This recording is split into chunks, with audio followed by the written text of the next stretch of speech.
रात भर? वो हम दोनों एक पार्टी में गए थे। अगर तुम लोगों को पार्टी में जाना था तो बता कर जाते। शुभम, तुम्हारी कामिनी से शादी होने वाली है, इसलिए मैं तुमसे ज्यादा कुछ नहीं कहूंगी, लेकिन आगे से इतना ध्यान रखना, जब तक तुम्हारी शादी नहीं हो जाती तब तक इस तरह की गलती मत करना। शकुंतला, क्या शुभम सारी रात घर नहीं आया? नहीं जीजा जी, शुभम ने अपनी रात को कहीं और रंगीन बनाया है। शकुंतला, एक तो मैं बिजनेस को लेकर पहले से ही परेशान हूँ, ऊपर से ये शुभम। वो कौन सी पार्टी थी जो पूरी रात भर चली और अब जाकर खत्म हुई है?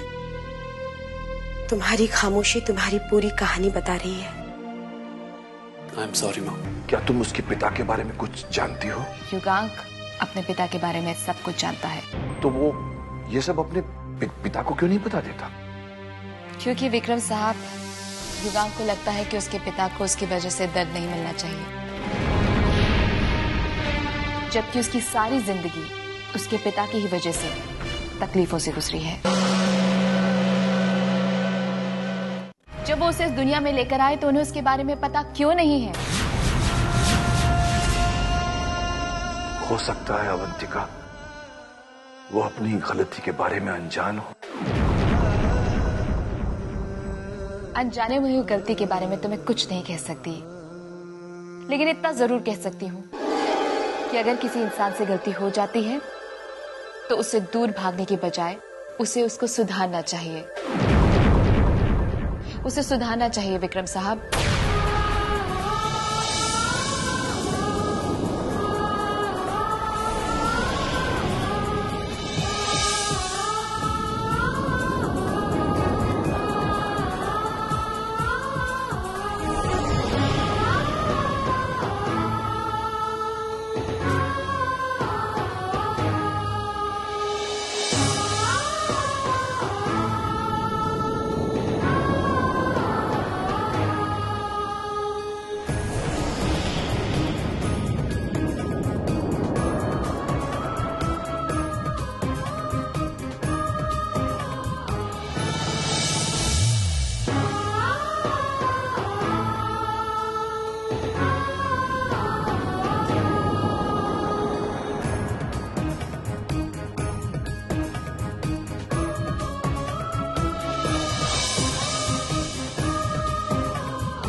अरे नहीं, ये बात बिल्कुल सही है। मैं सुबह शाम बस तुम्हारे ही बारे में सोचता रहता हूं। जब भी अपनी आंखें बंद करता हूं तो मेरी आंखों के सामने सिर्फ तुम रहती हो। बिल्कुल। और तुम देखना, वक्त आने पर मैं ये साबित भी करके दिखा दूंगा।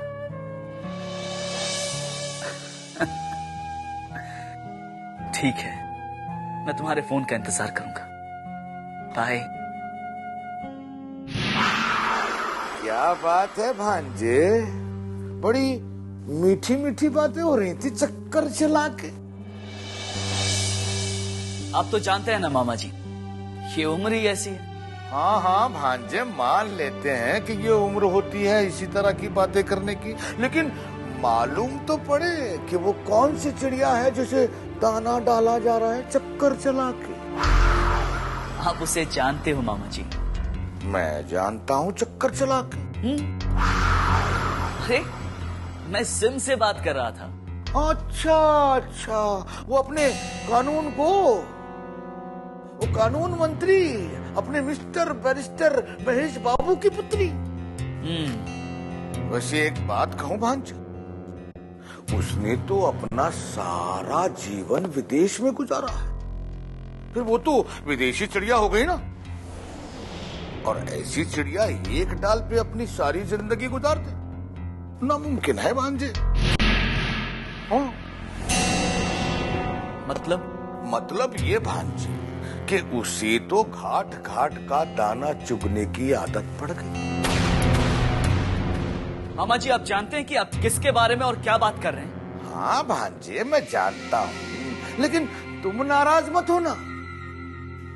एक ऐसी लड़की जिसने अपनी सारी जिंदगी विदेश में गुजारी हो, उसके तो कई दोस्त होंगे, कई दोस्त। और मुझे तो लगता है कि वो हिंदुस्तान आके तुम्हें भी अपने जाल में फंसा रही है, चक्कर चला के। मामा जी, सिम ऐसी लड़की नहीं। ओके भांजे, ये तुम नहीं, ये तुम्हारा प्यार बोल रहा है। अगर तुम्हें मेरी बात पर विश्वास ना हो तो तुम खुद जाकर सिमरन से पूछ लो। और मुझे पूरा विश्वास है जब तुम सिमरन से पूछोगे तो उसकी सारी असलियत तुम्हारे सामने आकर खुल जाएगी, चक्कर चला के।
गौरी क्यों उदास बैठी है कसम से? कुछ नहीं बुआ जी, कुछ नहीं।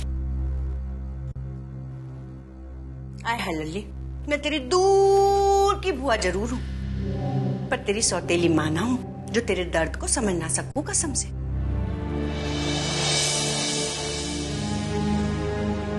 तुझे विशेष की याद आ रही है ना कसम से?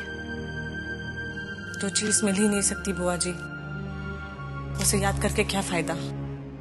मैं अच्छी तरह से जानू हूँ गौरी, ये सब तू अपने आंसू छुपाने के लिए कह रही है, पर तू फिक्र ना कर मेरी बच्ची।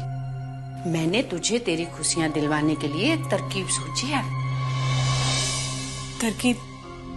कैसी तरकीब? देख, सबसे पहले हमें उस छोरी सिम्मी को विशेष से दूर करना होगा कसम से। उससे क्या होगा? आय हल्ली, वो छोरी विशेष से दूर जाएगी तभी तो तुझे उसके पास जाने का मौका मिलेगा कसम से। आप सच कह रही बुआ जी? लेकिन बुआ जी, विशेष जी तो सिमी जी से बहुत प्रेम करते हैं, वो उनसे दूर कैसे जाएंगे? जावेगा लल्ली, जरूर जावेगा। मैंने उसके लिए टोटका सोच कर रखा है कसम से। टोटका? अरे बावली, जादू टोना हमारे गांव में ये सब बहुत हुए हैं। हाँ, लेकिन हम ऐसा बिल्कुल भी नहीं चाहते बुआ जी। ना चावे है तो क्या विशेष को भी ना चावे है कसम से? नहीं नहीं बुआ जी, हम विशेष जी को बहुत चाहते हैं, लेकिन हम ऐसा बिल्कुल भी नहीं चाहेंगे, क्योंकि हम जानते हैं कि जब किसी से किसी का प्यार छिनता है ना तो बहुत दुख होता है, और अगर हमारे सामने विशेष जी को जरा भी दुख हुआ ना तो हम सह नहीं पाएंगे, हम सह नहीं पाएंगे।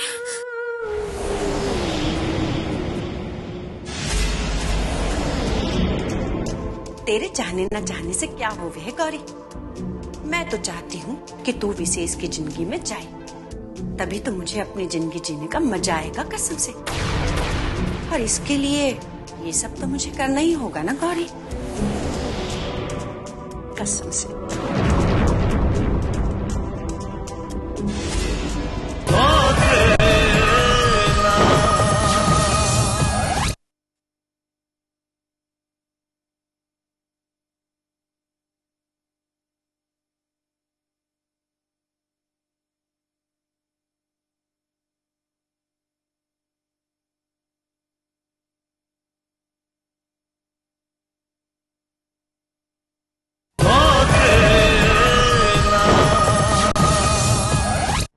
लेकिन आकाश बताओ तो सही, आखिर क्या बात है, क्यों इतने परेशान हो तुम? मेरी परेशानी की वजह मेरी मॉम को लेकर। मॉम को? क्या हुआ तुम्हारी मॉम को? यही तो पता नहीं स्नेहा कि क्या हुआ मॉम को। क्या मतलब? मतलब ये है स्नेहा कि आजकल मॉम ऐसी बातें करने लगी हैं जो कभी कोई नॉर्मल इंसान नहीं करता। कभी उन्हें लगता है कि कोई उन्हें मारना चाहता है, और कभी वो किसी का खून होते देख लेती है। क्या कह रहे हो तुम आकाश? हाँ स्नेहा, आजकल मॉम वो जो भी काम करती है उसे भूल जाती है और फिर दोबारा से उसी काम को करने लगती है। आकाश, ये तो बहुत परेशानी की बात है। उससे भी ज्यादा परेशानी की बात तो ये है स्नेहा कि मॉम को जब कुछ समझाया जाए तो वो समझती नहीं, उनका बहस करने लगती है। उन्हें लगता है कि जो कुछ वो कह रही हैं वो सही है, लेकिन वो उनका सिर्फ भ्रम होता है। आकाश, अगर ये बात है ना, तब तो तुम्हें उन्हें किसी अच्छे डॉक्टर को दिखाना चाहिए। स्नेहा, डॉक्टर को तो दिखाया था। क्या कहा डॉक्टर ने? डॉक्टर ने यही कहा कि उन्हें कोई बीमारी नहीं, बस वो ज्यादा सोचने लगे और उन्हें अपनी सोची हुई बातें ऐसी लगती हैं जैसे वो सच है। पर उनका कहना है कि उन्हें आराम करना चाहिए और वो आराम करने की वजह बहस करने लग जाते हैं। मुझे डर लगता स्नेहा कि कहीं उनकी दिमागी हालत बिगड़ ना जाए।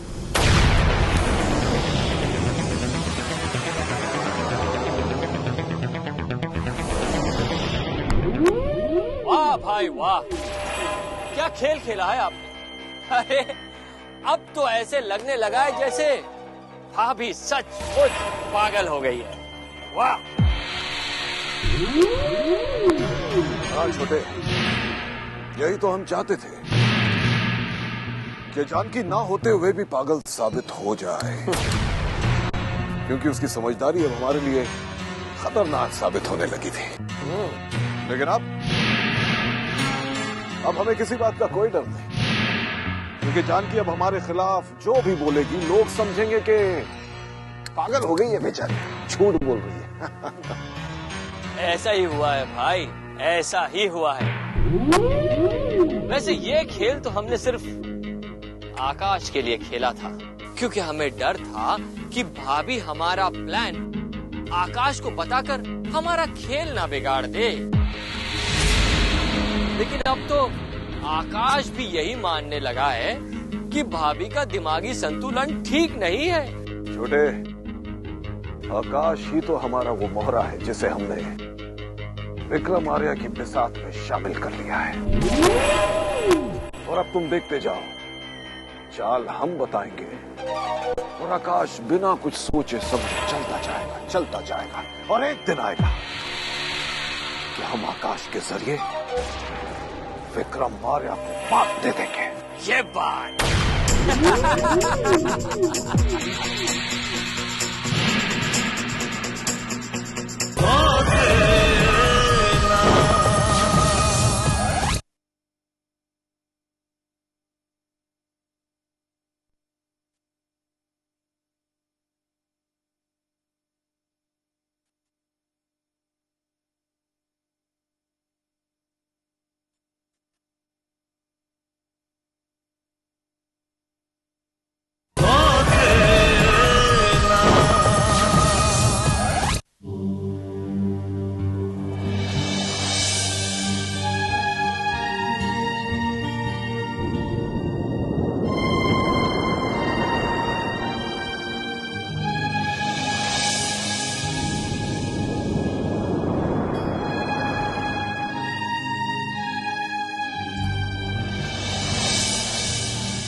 मॉम,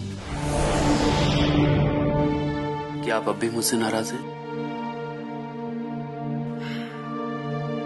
मैं क्यों तुमसे नाराज होंगी शुभ?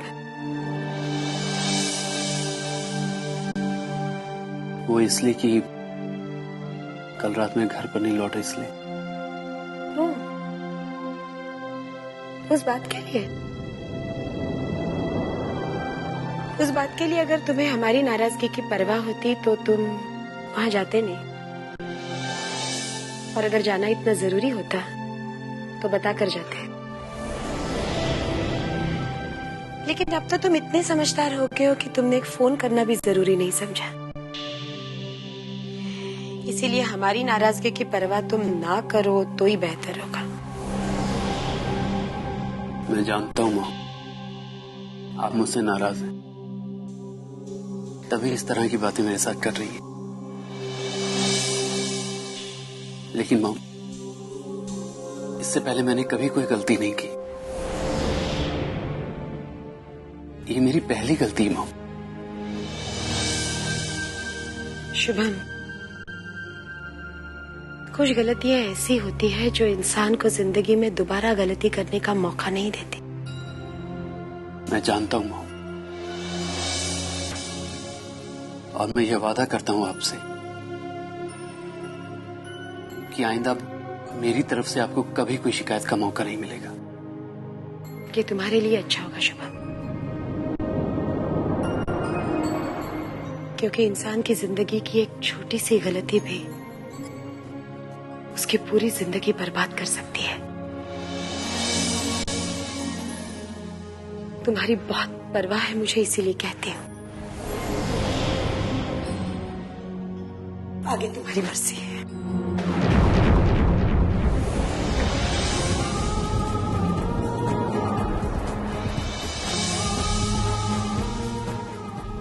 मुझे माफ कर देना मॉम, मुझसे एक गलती हो गई, लेकिन मुझे अपनी परवाह नहीं है। मुझे डर है तो सिर्फ इस बात का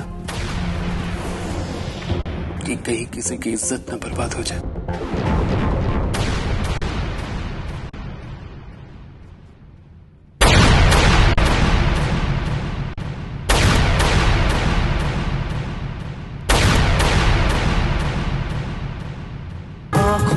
ख्वाबों की बारात लेके,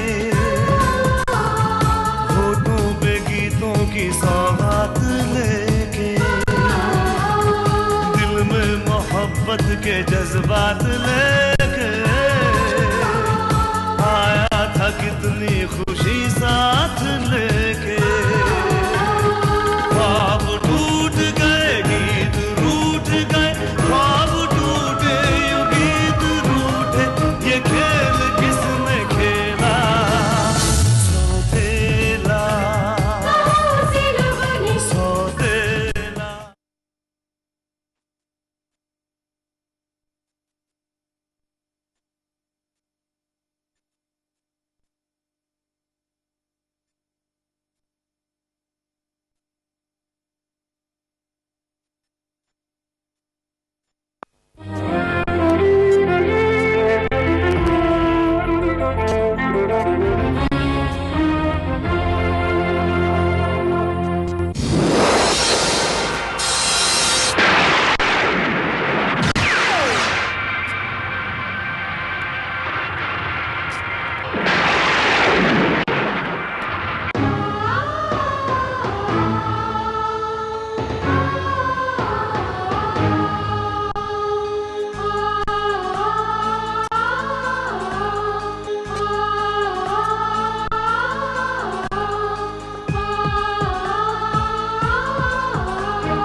फूल ही फूल जिसने है बांटे, जिसने